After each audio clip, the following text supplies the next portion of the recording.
I can help you make sales easy because many times we're coming at it with either a toolbox we don't know how to use, or we don't even have any tools. And so we're winging it, right? We're just talking out the side of our neck. And that's when we're kind of like, I don't have the language. I just need to close this sale. I don't know what I'm supposed to be doing here.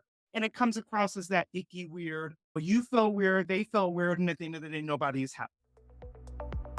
Welcome to the Millionaire Maker Show, a podcast helping entrepreneurs scale their businesses online to create more time, more money, more freedom, and more impact. Now, with over 20 years of business building, coaching, and consulting experience, here's your host, author, speaker, and creator of the Millionaire Maker Funnel, Lindsay Anderson. Hey, everybody. Welcome to this episode of the Millionaire Maker Show. I am so excited for today's guest, and we're talking about one of my favorite topics, and that is sales. I'm so excited to bring my expert guest on, Miss Tish Times. Welcome to the show. So excited that you're here. I am so excited to be here. I can't wait to dive in with you. Tish, what is it that you do? What's your specialty? Yeah, I love to help high-performing rock star female entrepreneurs who are really great at what they do, but they still struggle a little bit with the sales conversation, right? They still fumble a little bit. And I help them to have the language, the tools, all of the things that they need in order to perform at a very high level, to have better sales conversion and to increase their revenue. So I love when I get to do it so much. Now, did you use the term self-conversion? Did I hear that right, Tish? I help them to understand their part in the sales conversion process. Because, and I know we'll talk about it, is that the biggest barrier to sales, in all honesty, is generally the person making the sale. It's normally the way that we think about ourselves, our own, the way we view our value and so on and so forth. So that's why we play a huge role in the height of our conversion, the consistency of our conversion. So it really is important for us to understand. Amen. Amen to that. What is it? When did you decide, like in your life, when were you like, nope, sales is for me. This is what I'm doing. This is what I'm called to do. Was there a particular situation in your life where that happened? So no, I never decided. I just ended up here. And to be honest with you, Lindsay, I was completely tricked. I was bamboozled. I was doing my job. I worked in staffing before I came into the world of traditional real sales. I worked in a staffing agency and I was a staffing coordinator in my little private cubicle helping people get jobs. And I was happy as a lark. And I had a sales manager or a manager that just saw something in me and drew me into it little by little. And again, she tricked me into doing more and more sales. I got really good at it. And then I just loved helping people. I just loved being able to serve. And this is how I landed in the world of sales. I never made a decision to do it. Would you say that were you like, how did you feel about sales? You said bamboozled. So did you have some negative feelings Oh, towards God, sales yeah, before he gently pulled you in? for sure. Number one, I was scared to death. I was absolutely afraid of my income being reliant on my ability to close sales. And I saw we had a full on sales department and I would hear their conversations and I was like, oh no, I don't want any part of that. So I had that viewpoint. I had the negative speech in my head about car salesmen, all the stuff that we hear growing up. And so I just figured sales was not for me. It wasn't something I wanted my income to be tied to. And I didn't want to be viewed as, in my mind, a salesperson because I didn't have a great connotation at that point. I think most people will share that original connotation. What is your take on salespeople now and the sales skill as a whole? What is it now? Fast Well, forward. number one, I love it because, again, I really do. And it seems a little bit one of those kind of woo-woo things. I really believe that sales is service. I love being able to help people get what they ultimately desire in the first place. I just happen to be the person who has a solution that they need. So I want to be able to help them to get there. I believe that the world does not move unless sales are made. So I absolutely believe that salespeople are the most amazing people in the world. And if they do it well and they have heart for people, there's no connotation. There's none of that negativity. It's all, I literally say often salesy is a mindset. It's something that we've contrived in our own head. And if we'll release that and just go sell, go serve somebody, then you'll love the work that you do in the industry of sales. Yeah, I couldn't agree with you more. And I think that's why we get along so well because we totally agree about sales. I would even go as far to say that sales is one of the best skills you can ever pick up for personal issues, personal, family, health, relationships, anything you're doing, because it's really mostly about like communication. How can I clearly communicate this? For sure. I think I tell people all the time, if you have kids, if you have a husband, if you have parents, you are in sales because at some point you're articulating what you want. You're negotiating for your position, right? You're helping them to see your point of view. You're helping them to see that you can possibly solve something for them. And so we're all in sales, even if we don't call it that. And if we'll just shift our mindset around it, it just changes the game for everybody. I think it really does. Yeah. Do you mind expounding on something that you said, which was, I believe that sales is a service. This might be a little woo woo. Can you expand on that a little bit? Yeah, because I just come from a different mindset, Lindsay. I don't come from that old school. I've been doing sales for a long time. So I've been through all I can name them, all of the traditional sales trainers, right? The companies that many of us have gone through over the course of our careers that kind of teach you it's all about the numbers and it's all about all these things. And it's not so much about service. So when we say that, especially in the presence of people who have that old school mindset, it feels woo to them. Oh no, if you make enough calls, you're going to get enough sales. And I, on some level, that's true. But I do believe that it is about service, meaning I see the person's heart. I see their ultimate desire. If I can help them to get there, so much so to where even if I'm not the person who can deliver that for them, and I can help connect them with someone like you or someone else who's just has a better maybe product or service that's a better fit for them, I'm going to do that because I am in it for the service. I am in it for making sure that they get what they want. And not all people believe that. They feel like it's a little bit almost girly, if you will. And I hate when people say that, but I've heard it before. And I just believe we can be service people and be in sales.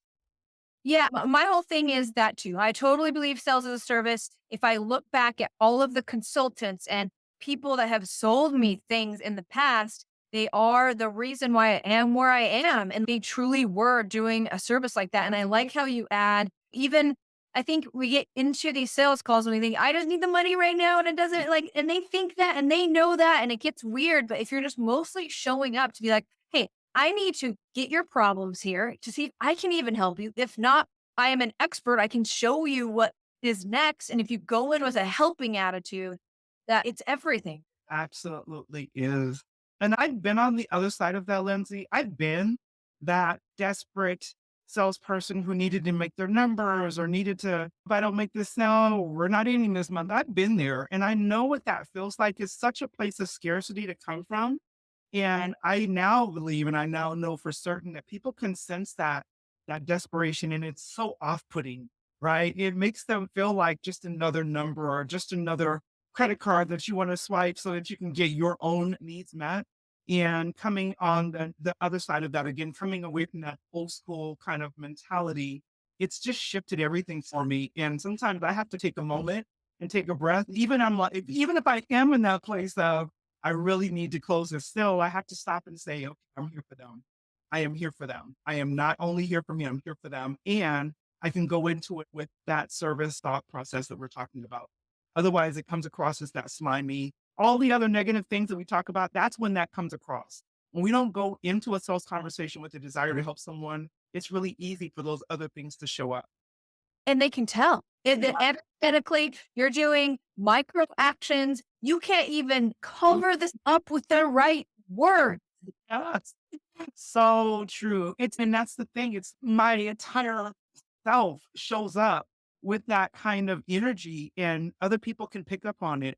Whereas when you come in and it's okay, how can we solve this problem together? Let's talk about what you really need. It's just a very different conversation and it feels much different to the person on the receiving end. It sure does. Okay. Give us your top tips, like maybe your top 3 tips. If I hate sales, I don't want to do sales, sales is icky. 2, how can we start going towards the sales as a service? What are your tips here, Tish? Yeah, I would dare say number one, recognize that's where you're coming from.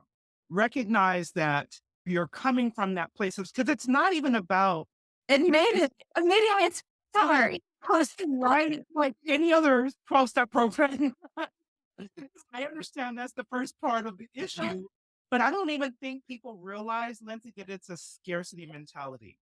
And so when they realize that there's a deeper issue that's causing that, we don't just show up to a conversation as I'm going to rake this person over the coals and I'm going to get everything I can from them. There's something deeper that's driving that issue in the first place. So we're able to recognize that and face that. That'll be the first part of the mountain we're trying to climb And, here. like, and the thing about sales, and correct me if this your experience is different, but like it ties in with our money issues from when we were younger. Like we're like sales is a Pandora's box of personal development, right? And that's the thing. It makes you come face to face with it if you're willing. If you're will. And that's the thing, because otherwise you just stuff it back down and you're just like, I'm getting this next sale. You know what? And who's next? And that's what kind of shows up for us. Well, That, still, well, you will hate getting on calls. yeah, If you embrace what we're saying, you can get to a place where you love sales. love it. Girl, but that's it's my favorite thing. It's my tagline. I love helping people fall in love with sales because it just shifts the entire mindset around it. It shifts our heart set and it helps us to develop our skill set because when I love it, I'm going to go and learn more about it. I'm going to figure out how to have different approaches to the people that I'm really working with. It shifts everything. I think the second thing is in order for us to get out of that, I hate sales, it's have the tools required to make it easy. Well, that's the thing. The second thing I love is that I can help you make sales easy because many times we're coming at it with either a toolbox we don't know how to use, or we don't even have any tools. And so we're winging it, right? We're just talking out the side of our neck. And that's when we're kind of like, I don't have the language. I just need to close this sale. I don't know what I'm supposed to be doing here. And it comes across as that icky weird. But you feel weird, they feel weird. And at the end of the day, nobody is happy. So it's like having the tools both from again, a skill set. I've learned the things I need to know. I understand the buyer. I've done the research to know who my ideal client is. I know how to connect with them, not only how to talk at them, but how to connect with them. And I know at the end of the day what they probably ultimately desire, and I can help meet them there, right? That's the first part of the tool set. But the second part is literally having the things necessary, you don't have to have the best CRM in the whole world, but having some of those tools are helpful, especially if you're not a one call close person. You need to know, what did you discuss with them previously? What did they need from you? How can I best serve them? And having a really powerful tool like a CRM or some type of technical tool can help you with some of those things as well. So those things coming together, and that's like just a little bit obviously, but those things coming together make a big difference. And then at the end of the day, really you don't have to be the most articulate person, but you do have to have some language, right? You have to be able to connect with someone, to be able to communicate with them on a level that makes them feel seen, makes them feel understood. And then at the end of the day, you are able to invite them. I love to say, I'd love to invite you to enroll, not I want to close you. It's like having the language to make someone want to say yes makes a big difference because, as you know very well, you've seen people over the course of the years have a conversation and blow it. And then you can have that same conversation with that same person, basically selling the same thing. And they're so willing to say yes, they can't wait for you to get to that. They're just like, yes, I'm up. So having that, not only the language, like the words, but the ability to communicate it in a way that makes that person feel like, yes, please help me. Yes, please solve my problem. I love that. I love that. Those are three really fantastic tips. I want your input on this, which is you said, unless you're a one call close kind of person. Now, the way that I always tell everybody about sales is not about this conversation. It's about everything that happened in the past and everything that's going to happen in the future. And people really need to start looking at sales more as a long-term game, a long game, not a short game. Does your methodology sell a one call close? Does that happen a lot? It's Really? It doesn't happen a lot, but it can. But you're right, though. It's not truly a one call close. Yeah, like they're just saying they heard of you, right? Like they're on social or you DM them or whatever. Yeah, there's nurturing. Even if I've not had an actual connection or conversation with you, I'm nurturing you from the moment we connect. Whether it's the way that I'm putting things on social, whether it's in an audience when I'm speaking. So I'm always going to be seeding that conversation. So by the time we have the call, it might feel like a one call close, but it's been a journey. It is absolutely been a journey for sure. Long game. Yeah. Long. Long game. Absolutely. And interestingly, you said 3, but I will add Please to this. bring The it. follow-up game has to be on point because if you are not great at follow-up, all of the stuff that you've done previously it doesn't serve you at all if you're not able to follow up in a way again that makes someone know that they're cared for. I promise you, Lindsay, and I know you've experienced this as well, is that many of the people that I get on the call and they're like ready to enroll, they're like, can you show me how you do that follow-up? Can you teach me? Almost like, teach me your magic because they've been nurtured along the way in such a way to make them feel like this is different. This is an experience. This isn't someone, quote unquote, trying to close me. This is someone who understands the cycle, or not the cycle, the experience that a client goes through from the moment they engage you, whether they find you on social, come into a conference room where you're speaking, however they locate you, someone understands that entire process, and follow-up is a huge part of that. Yeah, sure. What's a good follow-up situation? What is that first email? You're not supposed to say, just checking it, right? Oh, But- please don't do this. Please don't say checking in, circling back, all the things that, that we say that like, What? right, we've all been guilty of it, but again, I always think, and I wrote a book called Networking is Not a One-Night Stand. And the reason I wrote that book is to make that parallel between dating relationship or a courting relationship and a business sales cycle. Because again, if I walked up to someone and, hey, I saw you last week, let's go hang out now, they're back up a little bit. You're moving a little too quickly, right? Whereas when we're having a sales conversation, we do that. Hey, I'm just following up. Are you ready? Instead of, hey, what else do you like to do? How else can I possibly, what other events do you like to go to? Something that's more relationship building and not necessarily quote unquote sales closing. Although that's what's happening in the background, person needs to feel as though they're being taken on a journey, not being a proposition for one night. I love that. I love that. So can you outline what a proper follow, what is proper follow-up? Give me a system here. Some So, sort of system. Look, I know that I gave you something already, but if your audience wants it, I'm happy to give you my follow-up formula. It's called a flawless follow-up formula.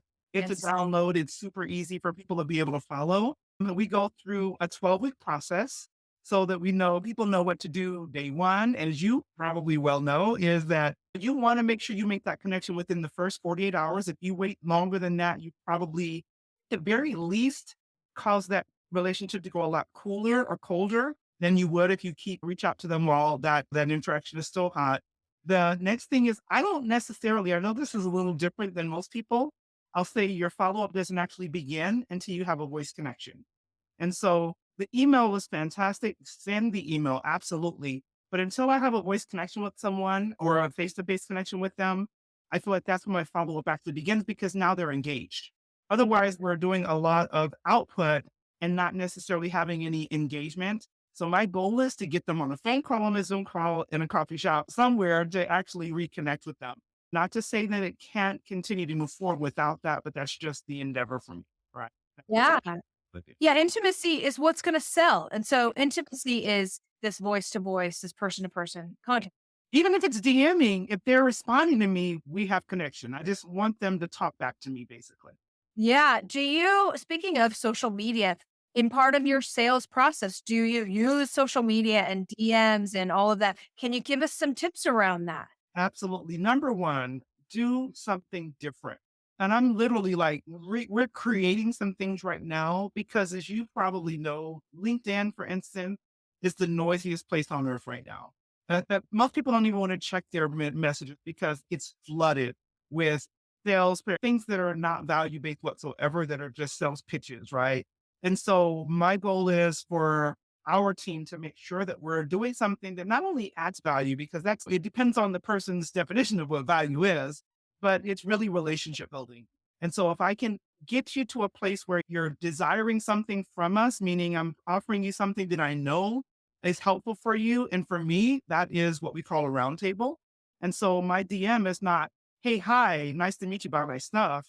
It's, hey, I'd love to connect you with some other people that I know you need to know. And most people will say yes to that faster than they'll say yes to all of the other pitches. That means you got to do a little bit more work sometimes. So I'm like going to look and see, okay, this is the kind of work that they do. And I know this person who is probably their ideal client. Let me see if I can bring them together because now I'm a resource for you. And if I'm a resource, then you're going to come back to me when you need what I have to offer as well. So there's a little bit of a process in it, but the DMs for us are designed to bring people to something that they absolutely want. And we're just facilitating that for them so that when they need what we have to offer, they're ready for us. I love that. I love that. I love the way that you do this. Now, so there's the business owner's task list is never ending, right? So I will always say, if you're looking for revenue, you want to make more money, your focus should be on sales, nothing else, not even marketing. My one true love, right? Yeah. What would you say if I need more sales right now? Do you have some daily tasks that you would be like, I would not go throughout my day not doing these things? Yeah. What would it be? For sure. We call them the profit producing activities. I have a whole, it's like there's a list of things that need to be done on a daily basis and 90 minutes minimum of whether it's outreach, whether it's the follow up we're talking about, inviting people to some of these like roundtable conversations, one to one conversations, discovery sessions, needs assessment conversations. It's all about getting more people to, again, to talk back to us so we can have those conversations and take them into that next place where we're actually now talking about what they ultimately need.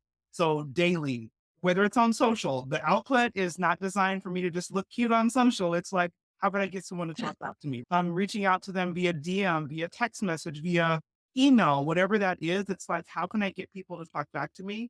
And so we have a 90-minute block of nothing but profit producing activities. And some of that might be outreach, might be putting social out, it might be doing something like this, a podcast or something along those lines to get my voice out in front of more people. But at the end of the day, if I'm not getting people to talk back to me, then I'm losing. Amen. And so you're saying 90 minutes a day on these profit producing activities, that is time blocked on your calendar. And honestly, you guys will just get better as you do this. And I cannot agree with Tish more. Like, Absolutely. as a founder, as a owner of a company, you should be spending 75% of your time sales anyway. Like, this is what your job is. Absolutely. Relationships, knowing people, podcasting, doing all of this. All of it. Exactly. I personally, I love, we got away from a lot of live events in 2020, but I love live events because it's probably one of the places I can gather more people and get in front of them and have those kind of conversations that lead to that next step in the relationship. So that's part of my profit producing activities as well. It might be going to an event where I'm speaking. They might be, if it's very intentional, going to a networking event. I don't go to all the networking events, but if it's a networking event that's very intentional, that's already gathered my ideal clients, and I know that they're going to be there. And I've done some pre-work to get some appointments on the calendar so I can do maybe a coffee before the event or a lunch afterwards or something like that. Those are also really important. Yeah. Okay. I love that. I want to go to mindset. So, can you just, as we've mentioned, right? Like, most of the sales thing is a mindset thing. What is one actionable item that we can do to start improving our sales mindset? Do you have something? Yeah. And it's interesting because it's a little bit, it might be a little bit different than what people may traditionally do. But when I say, Lindsay, this was probably the biggest roadblock for me. And I still fight it on a regular basis, by the way. It's not something that I can say, woo, I've won and I don't ever deal with this. Mindset is something that I think tried to take me out early in the game. And so I have this big old board. It's called my I am board. And I sometimes have to remind myself of the things I'm not currently feeling. So I may be feeling less than confident. So I have to remind myself I am confident. I am a spiritual woman. I'm a woman of faith. And so I will often go in and remind myself, okay, what is it that God has said about me compared to what I'm saying to myself right now? What do I need to be most reminded of right now before I get onto this call? And then in addition to that, I think about that person and I have a name for them. I create avatars.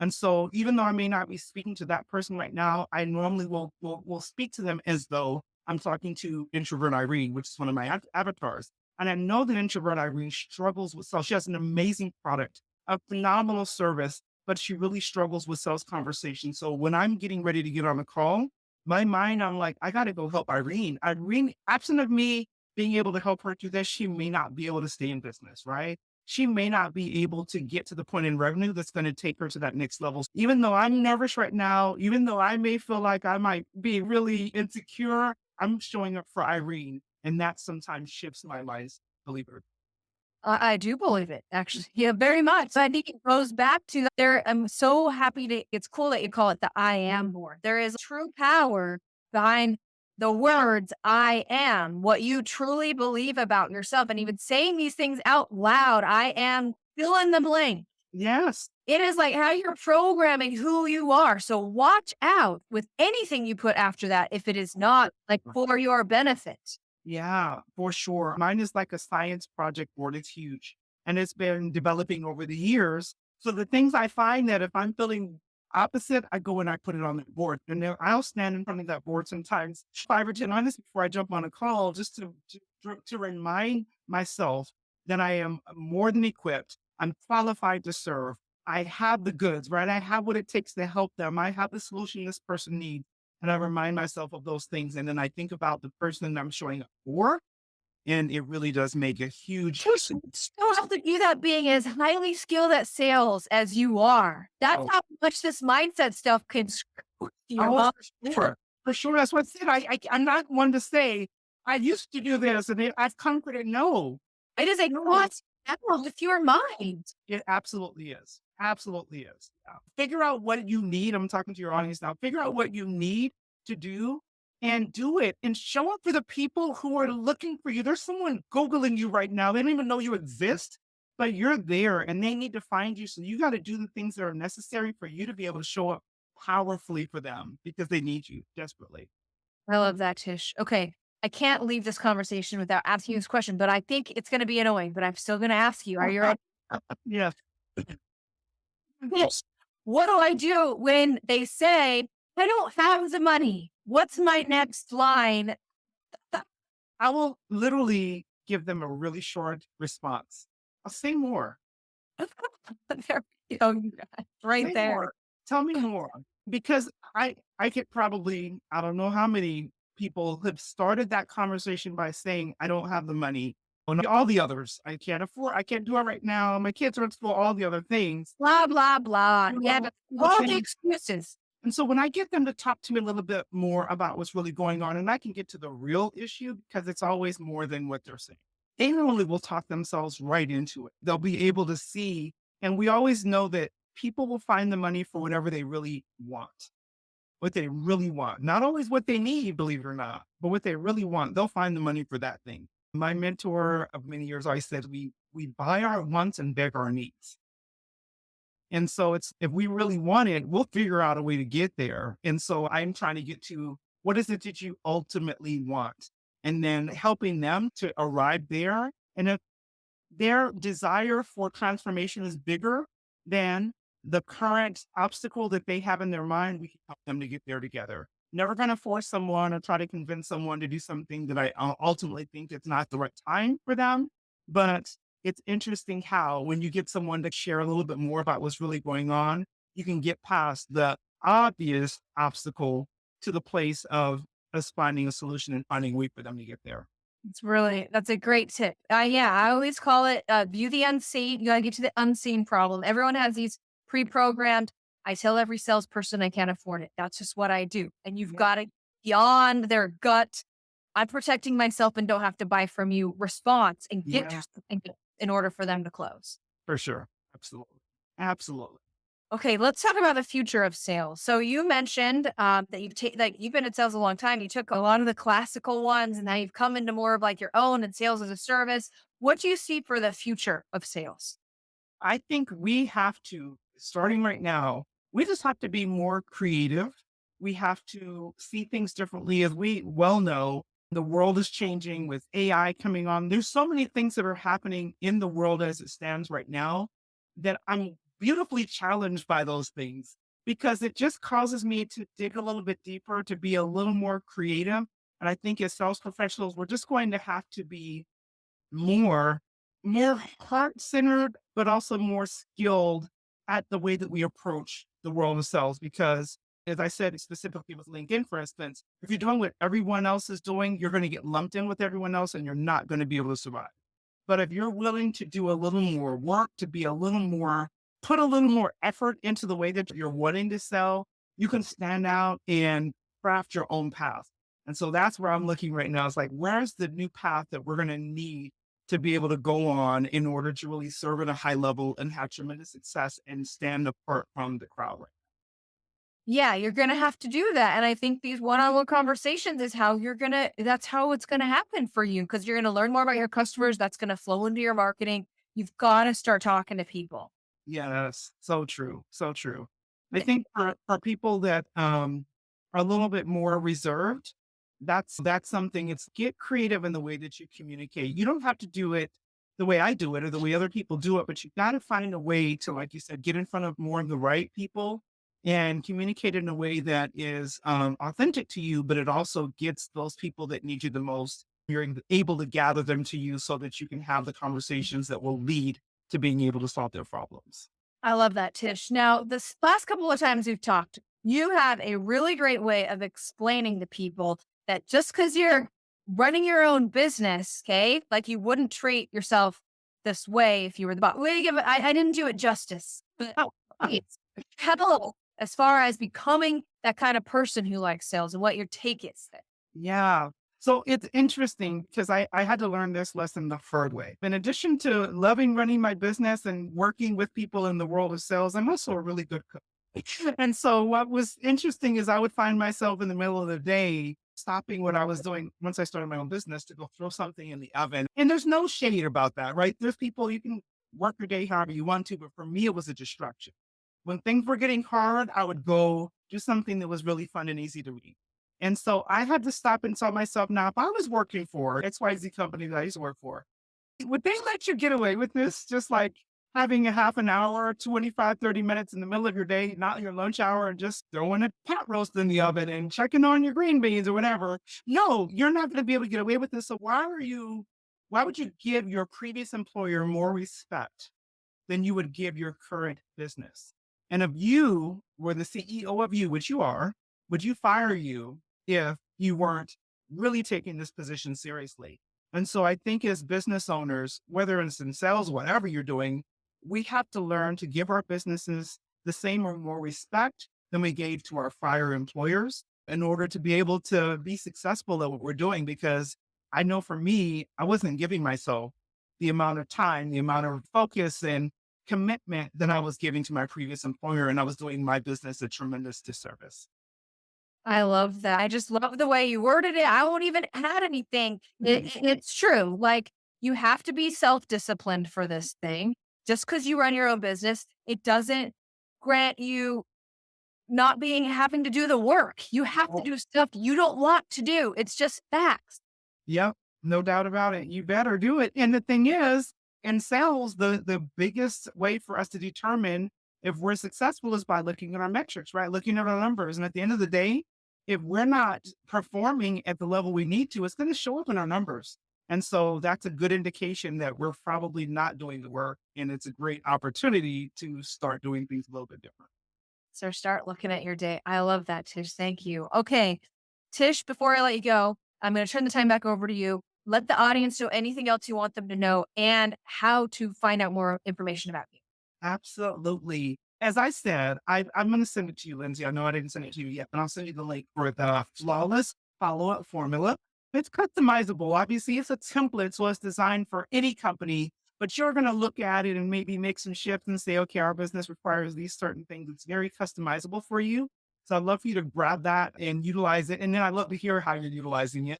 And if you'd like to reach me, I'm Tish Times on all the social media platforms. And my website is tishtimes.com. Thank you, Tish. What a pleasure having you on the show today. Thank you. So glad to be here. Thanks for having me. Thank you for listening to The Millionaire Maker Show with online business consultant and creator of the Millionaire Maker Funnel, Lindsay Anderson. Make sure you subscribe so you don't miss any future episodes. Until next time.